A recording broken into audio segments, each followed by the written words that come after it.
Hello everyone, welcome to my channel. This is part 4 of SQL Server tutorial. In today's session we are going to discuss about consents in SQL Server. Consents are the rules enforced on the data columns of a table.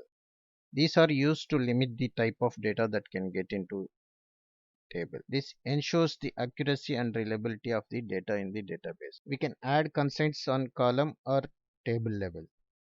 Okay. The column level constraints are applied only one column, whereas the table level constraints we can apply whole table. These are all the some important constraints we have in SQL Server. I will explain you one by one with the example. If you like this video, please subscribe to my channel. First one is null constraint. By default, a column can hold null values. When you create a table and you are creating some columns, by default you can assign null values. It will hold the null values. Okay. This is the syntax to create table with the null constraint. We are creating one table. This is the table name we have to give it here. Column name you have to assign. Column name we have to provide here, and what type of data it is, data type we have to provide, and finally we have to consent we have to provide here. Consent will be null. Okay, this is the example. We are creating one table here. I'm giving table name as demo. I'm giving column name as id, and the data type is integer. This is our consent name. So like this you can create multiple columns. We'll switch to SQL Server and we'll see the demo. Constraint we can create in two different ways. Graphically you can create the constraints, as well as we can create through query. First we'll see how to create graphically. Expand the databases. I'm using demo database for this demo. Right click on tables, click on new table. I'm giving column name as id, data type I'm giving here. This is our constraint, whether you want to allow nulls or not. You want to allow nulls, that means it will be constraint will be null, and here name I am creating as, so I want to allow nulls. Right click on the table, demo1, to expand, refresh on tables. Our table has been created. Check the columns. So id is the column name, data type is integer, and consent is null. That means it will allow the null values. Name also same like null consent we provided. We will try to insert some data. Edit the table. I'm giving id. Name I'm not giving anything. Still it is allowing, because it by default it will take null values. Here I'm not entering id. Here I am adding name. So without entering values also it is accepting. Now we'll see how to add null constraint through query. Click on new query, create table. We can add the constraints while creating tables, as well as after creating tables also we can add the constraint by alter statement. Okay, create table demo2. I want to add some columns here. id integer. I want to use null constraint here, and the name,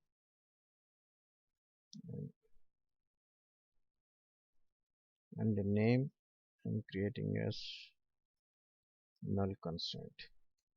Click on execute.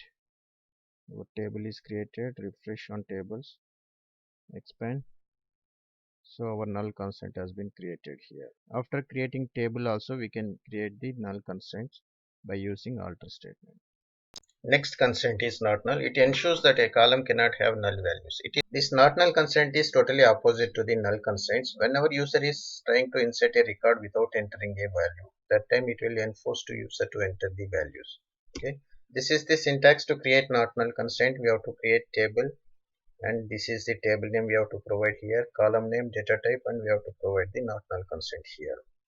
So constraints we can create at the time of creating table, as well as after creating table also we can add the constraint by using alter statement.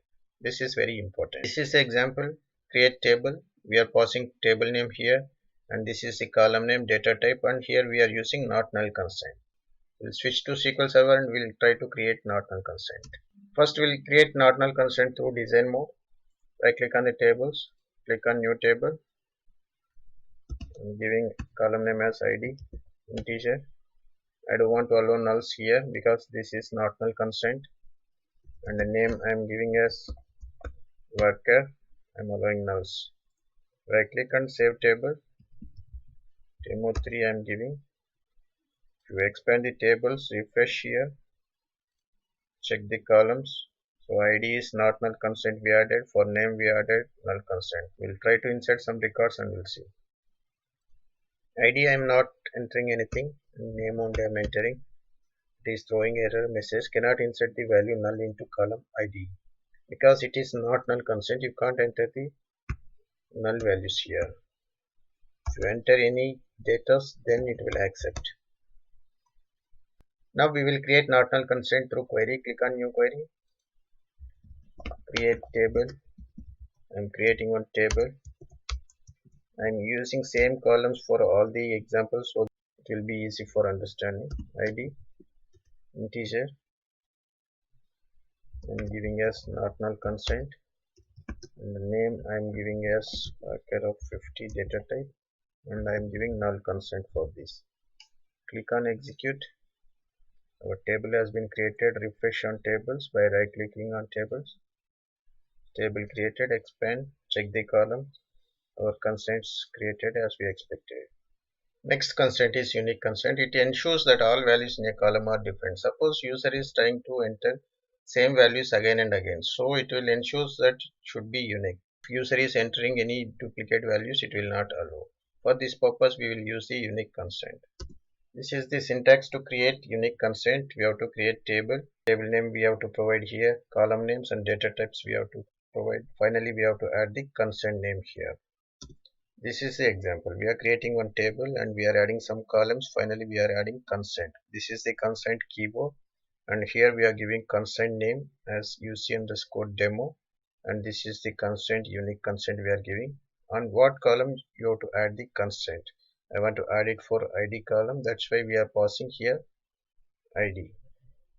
We'll switch to SQL Server and we'll see the example. First, we'll see how to create unique constraint through design mode. Right click on the tables, new table. I'm giving as ID. Here I'm allowing nulls. Name. For ID column, I want to add the unique constraint. For that, right click on the ID column. Click on indexes and keys. Click on add.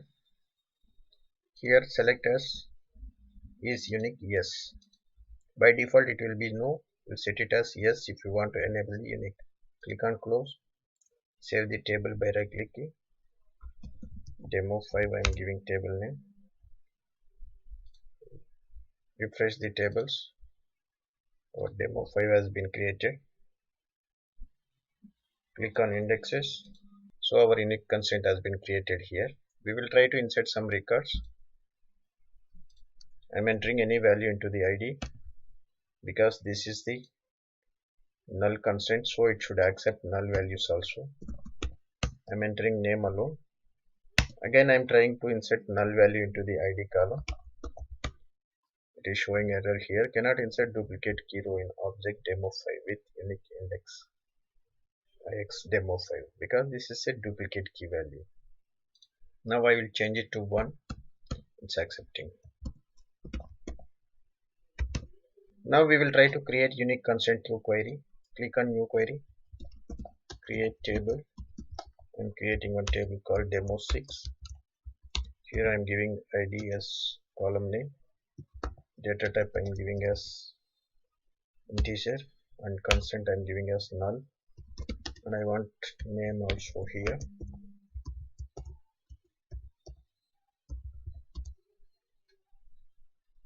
Finally, we have to add the constraint here. Here you have to pass the constraint name. I'm giving as unique constraint YouTube, and I'm giving table name here for my constraint name. And I want to add unique constraint on ID value. So here we are creating constraint, and this is the constraint name. Here we are creating one unique constraint. So on which column you want to add the unique constraint? That is ID. Click on execute. So it's created. Refresh on tables. Expand and check the constraint. Our constraint has been created here.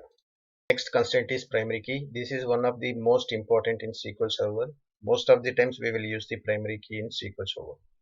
So this is the combination of not null and unique. It will act as not null as well as unique. So this is the syntax to create primary key. Create table, we have to provide the table name here, column names, and finally we have to add the constraint. This is the example we are going to do. We are creating some columns with the table, and finally we have to add the constraint. This is the constraint keyword. This is the constraint name. Always primary key will be mentioned as pk underscore constraint name, and primary key we have to add. On which column we have to add the primary key. Whenever you add the primary key, it will not allow any null values. As well as if user is trying to insert duplicate values, it will not allow. That means it will act like unique also. We'll switch to SQL Server and we'll see the demo. First we'll see how to create primary key constraint through design mode. Tables, click on new table. ID, I'm giving integer, I'm allowing nulls. Name, I'm giving as Waka 50. Here ID also we are allowing nulls. Now we want to add the primary key on ID column. For that select the column, right click, set primary key. Here you observe we are enabling allow nulls. See what will happen after setting primary key. So automatically it removed the allow nulls, because whenever you set the primary key it will not allow to insert null values. That's why automatically it changed to not null. Okay. Save the table now. I'm saving as demo 7. Expand the tables, refresh, check the keys. Our primary key has been created here. Okay. Now we will insert some record into table. Edit. Without any value in the ID column, I am trying to save the record. It's throwing error message, cannot insert the value null into column ID. I'll enter some values. Now I will try to enter same value again. It's saying violation of primary key because it's a duplicate key value. Click on OK. I'm changing it to 2. Now you can save it. Now we will create primary key constraint through query. Click on new query. Create table. I'm creating one table. I'm creating some columns here.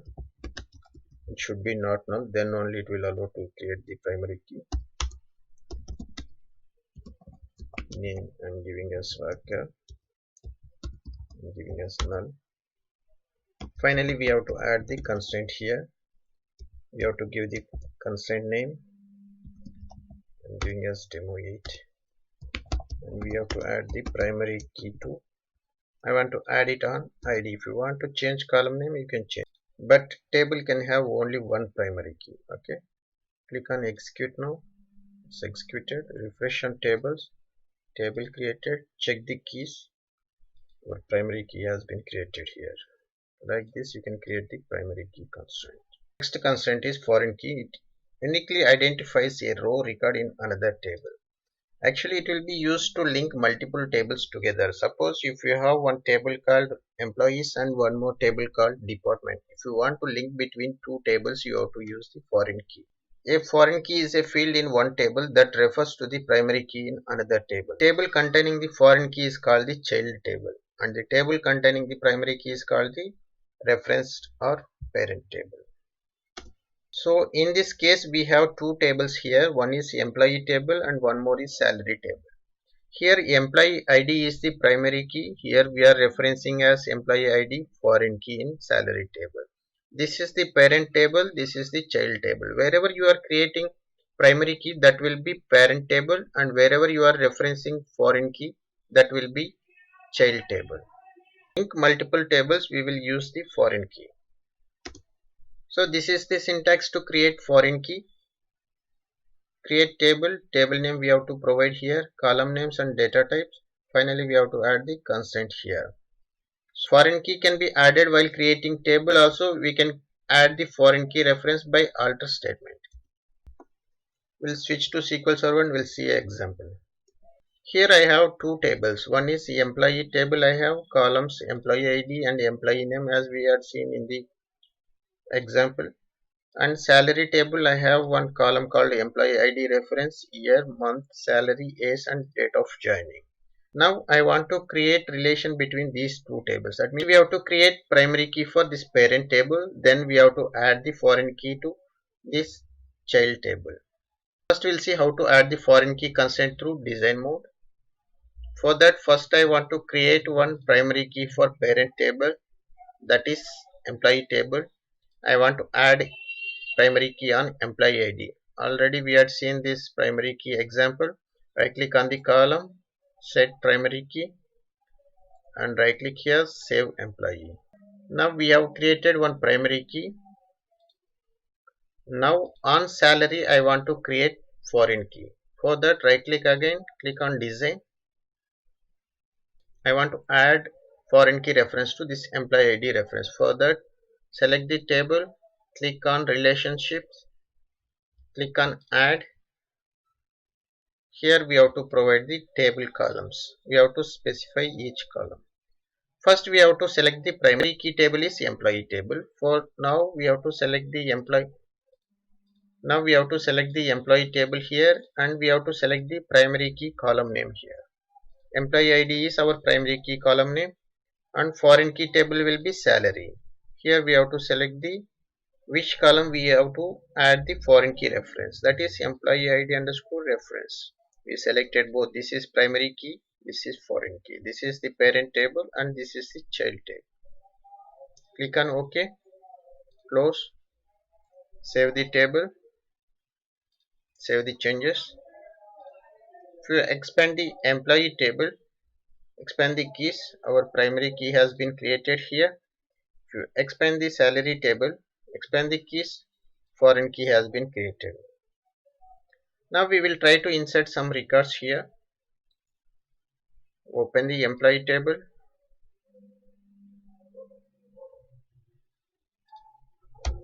Already some employees are available. Open the salary, edit top 200 rows. Here we have 1, 2, 3, 4. Employee ID has 1, 2, 3, 4 only. Here you can enter only 1 to 4 only. If you are entering other than these records, it will throw the error. Employee ID should be available in parent table. Then only you can insert here. Otherwise, it will not allow to insert here. We'll try to insert some records. I'm giving us one as employee ID. Here I'm entering 2020 John. I'm entering some values here. And date of joining I'm entering. So employee ID already available as 1. So that's why it's allowed this record to save. Suppose I'm entering as one employee ID where it's not available in the parent table.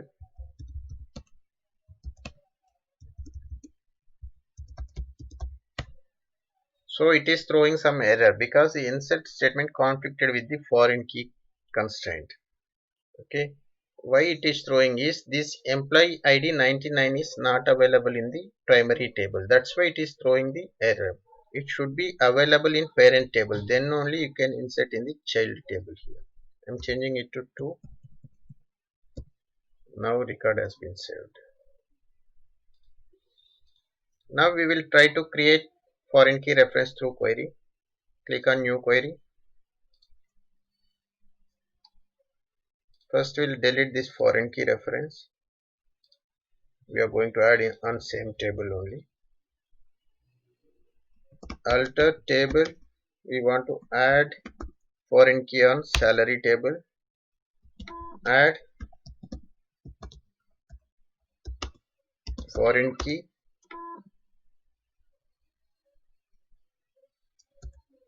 Here you have to pass the column name. On which column you want to add the foreign key. We want to add it on employee ID underscore reference and which references to employee table. It refers to employee table and which column from employee table. This is the primary key table. So what we are doing is we are altering the table salary because we deleted the foreign key and we are adding foreign key through query. For that, I'm altering salary table and I'm adding one foreign key. So this is the foreign key where we want to add. We want to add foreign key on employee underscore ID underscore reference column, where it references to employee table. Primary key column name we have to provide here. Primary key column ID is employee underscore ID. Now click on execute. Command executed successfully. Refresh on table.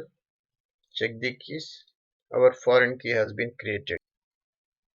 Next constraint is check constraint. It ensures that all the values in a column satisfies a specific condition. Suppose I have one table and I want to add some specific condition in one column.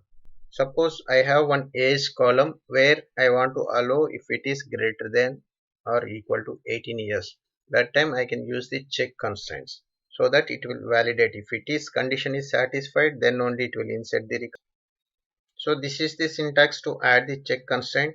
Create table, we have to create the table name here and we have to pass the column names and data types here. Finally, we have to add the constraint here. So this is the example. We are creating one table and we are passing some column names and data types and constraints here. Finally, we are adding check constraint where it will check age. If it is greater than or equal to 18, then it will allow to insert, otherwise it will throw the error. This is the constraint keyword and the constraint name, and here we are using check constraint and we have to pass the column name here, which column you want to validate. That is age column we are passing here. If it is greater than or equal to 18, then only it should allow. We'll switch to SQL Server and we'll see the demo. First we'll see how to add the check constraint through design mode. Right click on the tables. I'm creating one new table here. ID integer. I don't want to allow nulls. Name I'm creating as like 50 and age I am giving as integer here. I don't want to allow nulls. For age I want to add the check constraint. For that, right click on the age column, check constraints, click on add. Here you have to pass the expression. For age, if it is greater than or equal to 18, then only it should insert. Okay, click on OK, close, save the table. I'm saving as demo 9. Click on OK, expand the tables, refresh. Table has been created here. Check the constraints. So our check constraint has been created here. Insert some records and we'll check the functionality. Edit top 200 rows. I'm entering ID. I'm giving name. I'm trying to enter the age as 20. It's allowed. I am entering one more record with less than 18 years. With less than 18 years.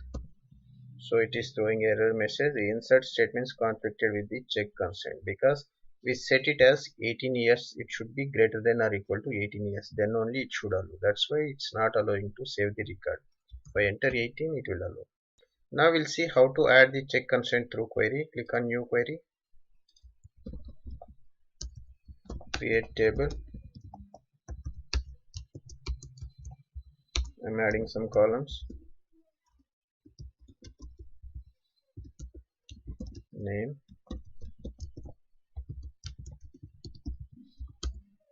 I'm creating one column called age, integer, not null. And finally I want to add the constraint here. For that constraint keyword we have to add.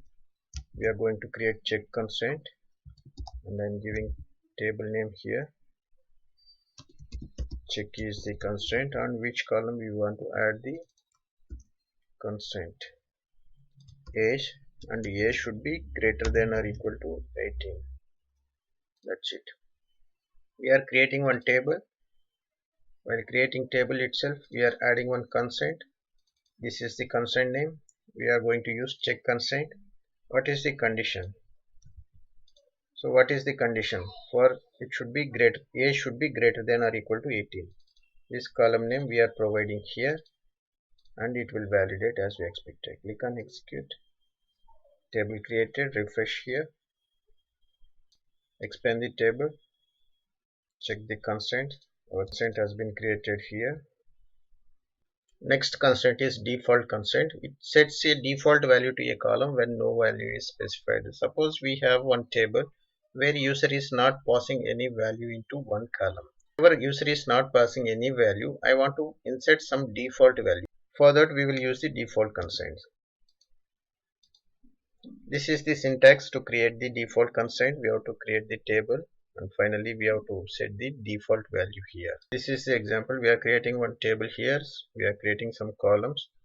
For date of joining we are giving default value as getDate. Whenever user is not passing any value to date of joining, we have to insert the current date time. For that we are passing getDateTime. So here we are using default constraint. We'll switch to SQL Server and we'll see how to create default constraint. First we'll see how to create default constraint through design mode. Right click on the tables, click on new table, ID, integer, name.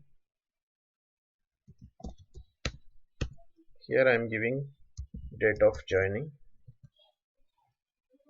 Here I am giving date of joining, date time. I don't want all nulls. Whenever user is not entered date of joining, I want to insert default value. For that what to do is click on the column, click on default value or binding. Here I want to insert getDate. GetDate will get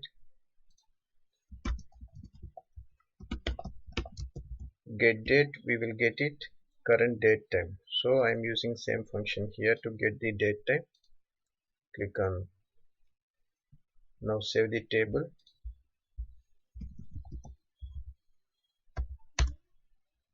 Table saved. Expand the tables. Refresh. Demo 11. See here, consent, it is created default consent. We will try to insert some records into this table.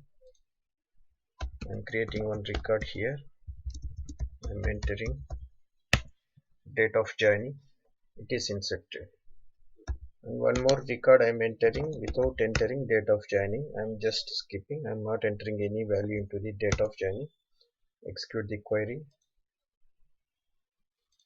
See, it is inserted by default this date time.